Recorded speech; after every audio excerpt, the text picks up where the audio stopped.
গোলাপী নামে একটি মহিলাকে দিয়ে হানি ট্র্যাপ করা হয়। বাদশাহ নামে এক ভদ্রলোককে। বাদশাহ ডিবিবিএল থেকে 25,000 টাকা এটিএম বোর্ড থেকে টাকা তুলে। সেই টাকাটি যখন তুলে তখন গোলাপী তার সাথে হানি ট্র্যাপের জন্য কথাবার্তা বলে। কথাবার্তার এক পর্যায়ে যখন বাদশাহ বুঝে যায় যে তাকে হানি ট্র্যাপ করা হচ্ছে, তখন বাদশাহ গোলাপীর সাথে দ্বন্দ্বে জড়ায় যায় এবং এক পর্যায়ে আপনারা দেখবেন ভিডিও ক্লিপের মধ্যে সে গোলাপীকে ঘুষি দিচ্ছিল। যখন গোলাপীকে 2টি ঘুষি দিল, এর মধ্যে পিছন থেকে আগের থেকে উৎপেতে থাকা গোলাপীর যে সহচর আরও 6-7 জন চাপাতি হাতে এই বাদশাকে পিছন থেকে কূপ দিতে থাকে। এলোপাতারি যখন কূপ দেয়, বাদশাহ তখন পালিয়ে যায়। এই ভিডিওটি ধারণ করছিল মরহুম সাংবাদিক আসাদুজ্জামান তুহিন।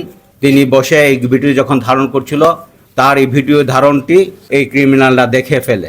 ক্রিমিনালরা যখন বুঝে যায় তাদের এই ক্রাইমটি প্রচারিত হয়ে যাবে, তারা চিহ্নিত হয়ে যাবে, তখন এই আসাদুজ্জামান তুহিনকে সার্চ করে এবং বলে তাকে ভিডিও ডিলিট করতে হবে, তাদেরকে প্রেশার করে এবং তার সাথেও বাগদণ্ডে ধরিয়ে যায়। এক পর্যায়ে তাকেও তার ওপরও আক্রমণ চালায়। সে দৌড়ে গিয়ে একটা মুদির দোকানে যায়, সেখানে গিয়ে তাকে উপর কুপিয়ে হত্যা করে। আমরা এই হত্যার নিন্দা জানাই এবং আমরা এটির জন্য পুলিশ প্রশাসন থেকে আমরা সত্যি এটির জন্য আমরা খুবই দুঃখিত। এটি আমাদের কিছুটা হলেও ব্যর্থতা অবশ্যই আছে। আমরা প্রিভেনশন কাজটি নিশ্চয়ই সুচারুভাবে করতে পারিনি, আরও সুচারুভাবে দিতে পারিনি। আমরা এরপরে চেষ্টা করেছি ভিডিও ক্লিপ দেখে আমরা তাদের ক্রিমিনালকে চিহ্নিত করতে। আমরা 8 জন ক্রিমিনালকে ভিডিও ক্লিপ দেখে আমরা শনাক্ত করতে পেরেছি। এই 8 জনের মধ্যে রয়েছে কেটু মিজান, যাকে আমরা গ্রেপ্তার করেছি। এই কেটু মিজানের নামে এর আগেও 15টি মামলা রয়েছে।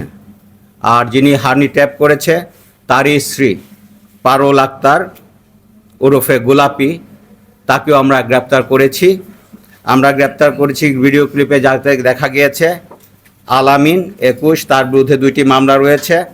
স্বাধীন, তার বিরুদ্ধে 2টি মামলা রয়েছে। শাহজালাল ওরফে পিতা হানিফ, তার বিরুদ্ধে 8টি মামলা রয়েছে। ফয়সাল হাসান সাব্বিরের বিরুদ্ধে 2টি মামলা রয়েছে। এই 7 জনকে আমরা গ্রেপ্তার করেছি। আর একজন ভিডিও ক্লিপে দেখা যায় নীল জামা পরা আরমান, তাকে আমরা খুঁজছি, আমরা গ্রেপ্তার করে ফেলব। আমরা আশা রাখি, যেহেতু আমরা আসামি গ্রেপ্তার করা আছে, চাপাতি উদ্ধার করা আছে, আমরা বিশ্বাস করি ভিডিও ক্লিপ আছে, প্রত্যক্ষদর্শী আছে। ইভেন এই যে যিনি প্রথম ভিকটিম বাদশাহ, তার আমরা 161 নিয়েছি, 164 করাবো। আমরা মোটামুটি আমাদের এভিডেন্সের সিংহভাগই আমরা পেয়ে গেছি। আমরা পিএম রিপোর্ট পেলেই আমরা যে কোনো মুহূর্তে চার্জশিট দিতে পারবো আশা রাখি। এবং ভিডিও ক্লিপের মাধ্যমে যেই আসামিগুলো ধরেছি, আমরা শনাক্ত করেছি, সেটি আমরা ফরেন্সিক করে নিব।